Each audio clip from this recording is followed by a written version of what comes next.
the new topic or the new lesson of the biology, that is the fifth lesson, and it's a very interesting lesson, which is endocrine system and adolescence. Okay, endocrine system and adolescence. This is a very interesting topic which we are going to study today.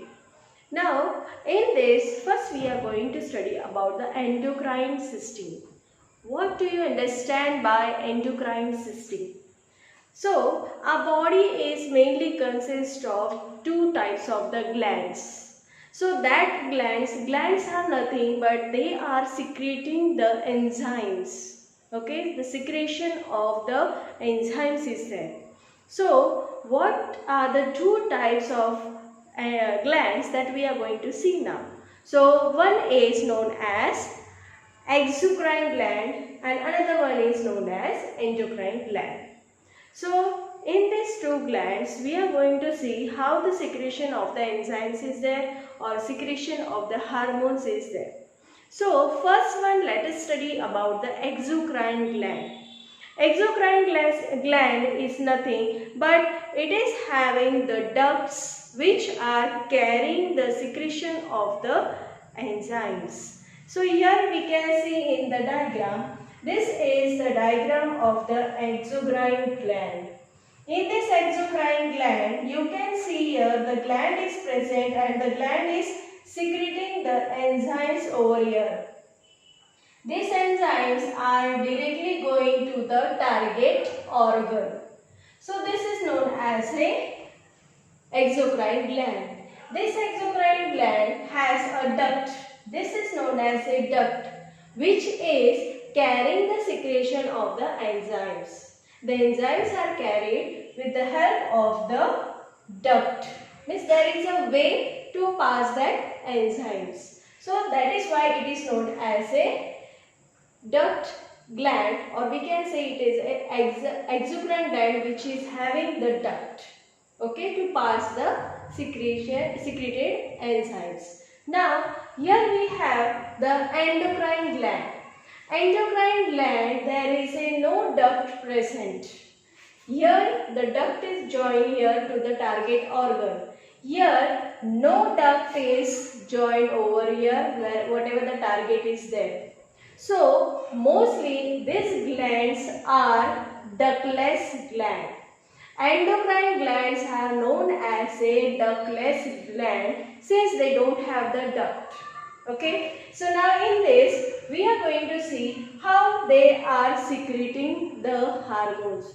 Main purpose of endocrine gland is it is secreting the hormones. Now these hormones are directly secreted into the blood vessels. These hormones are directly poured into the blood cells, or we can say blood vessels, and then they are carried out to the each part of the body wherever it is required. Since hormones are very less number they are secreted, still they are provided to each part of the body wherever it is necessary. Now first of all you should know what is hormone. Hormone is nothing but a secretion done by the endocrine gland, which is directly poured into the blood vessels and given to the each part of the body. This is about the endocrine gland. Now we are going to learn about thyroid gland.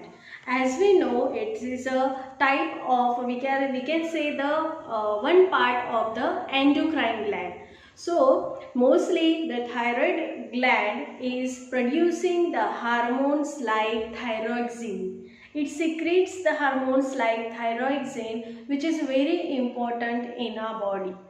So, let us have a look to this diagram and study about the thyroid gland.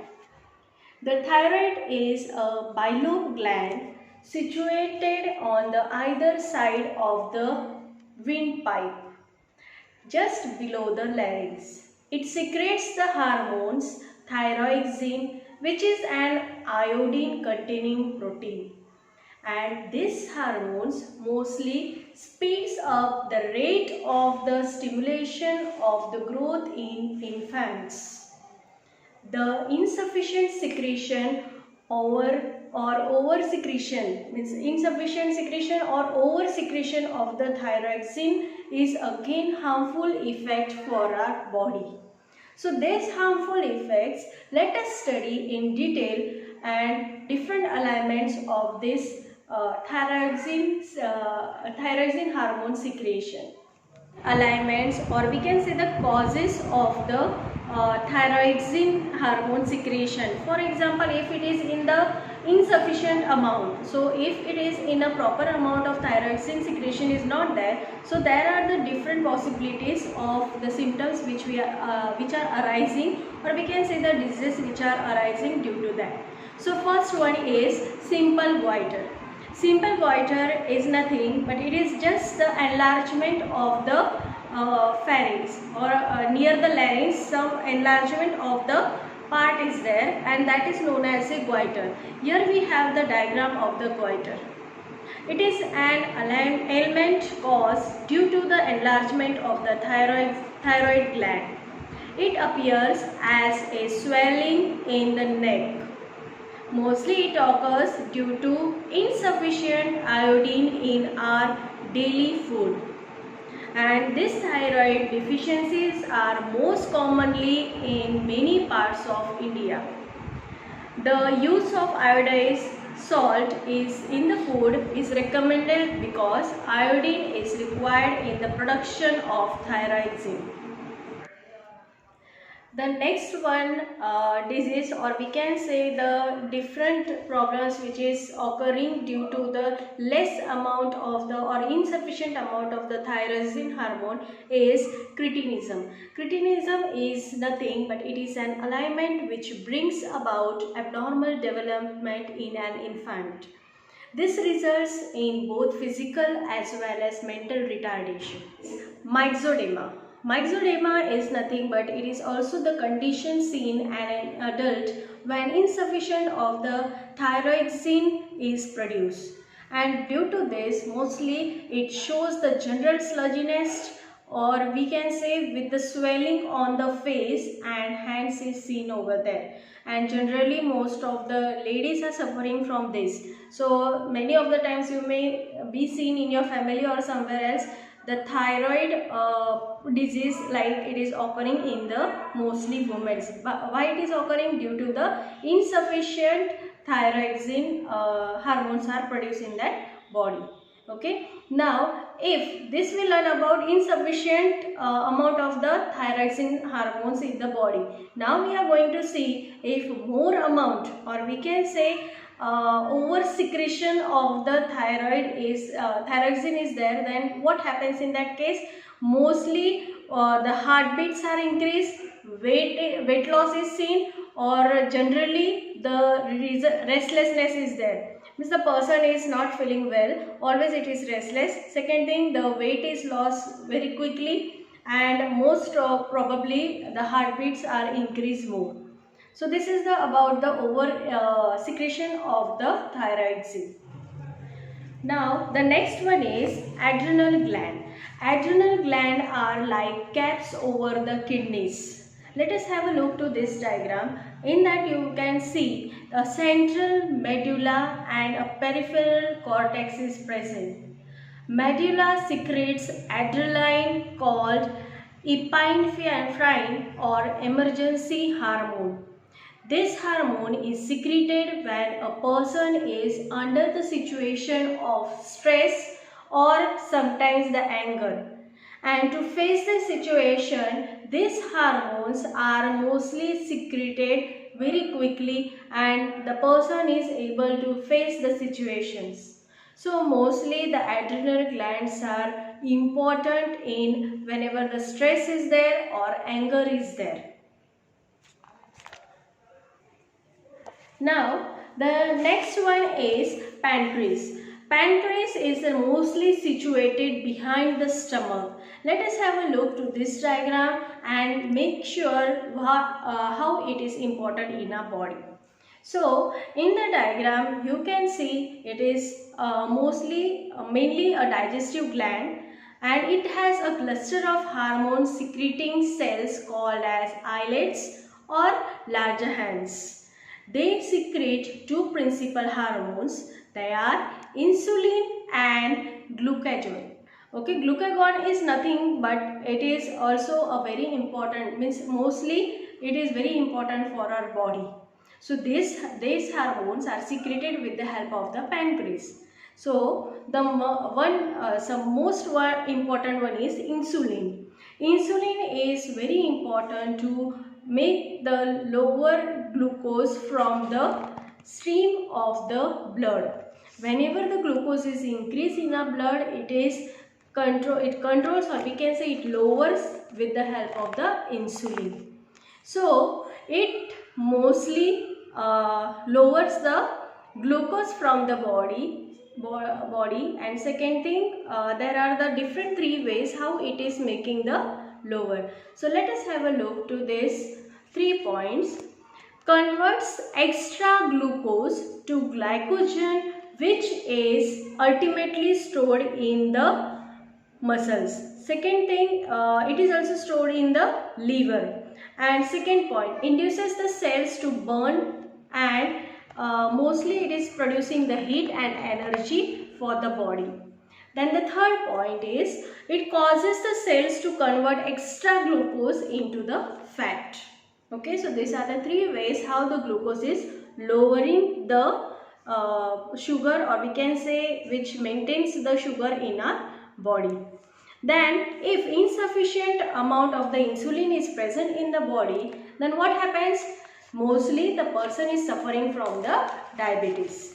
And why the person is suffering from the diabetes? Because it is having the less amount of the insulin in the body. That is why mostly the diabetes patients are preferring the insulin when they are suffering from the diabetes, which regulates the sugar in the blood stream. Okay. Now next one is glucagon, which is stimulating the breakdown of the glycogen in the liver to glucose. Okay. This is about the pancreas. Now next we are going to see pituitary gland. Now pituitary gland is mostly situated and it is pea-sized, and it is situated below the brain. Mostly it secretes the hormones, and second thing, sometimes it is regulating the endocrine gland. That is why it is known as a master gland. Pituitary gland is also known as a master gland. So let us have a look to this diagram, and this is a diagram of the pituitary gland. Okay. Now mostly the function of the hormones is produced by the pituitary gland. So this, let us have a look for, there are the several types of the functions. In that we are going to study, the first one is growth hormone. Now whatever the growth is occurring in adolescent age. Now adolescence age is nothing but the age during the 12 to 18 years. So in that age, whatever the growth of the body is there, it is done with the help of the growth hormone, which is secreted by the pituitary gland. Then second one is thyroid stimulating hormone. Thyroid stimulating hormone, which we learn about the thyroxine secretion. These thyroxine hormones are again regulated with the help of the pituitary gland. Next one is follicle, that is stimulating the hormone. Okay, follicle stimulating hormone, which is used for the production of the sperms and eggs in the men and women. Second thing, the pituitary gland plays a very important role in the process of the producing the hormones which cause the contraction of the muscles of the utera during the childbirth. Then the next one is prolactin. Prolactin stimulates the breast to produce the milk after the birth of the child. Okay, so these are the main points related to the pituitary glands, which hormones are regulated or which hormones are secreted with the help of the pituitary gland. Okay, thank you.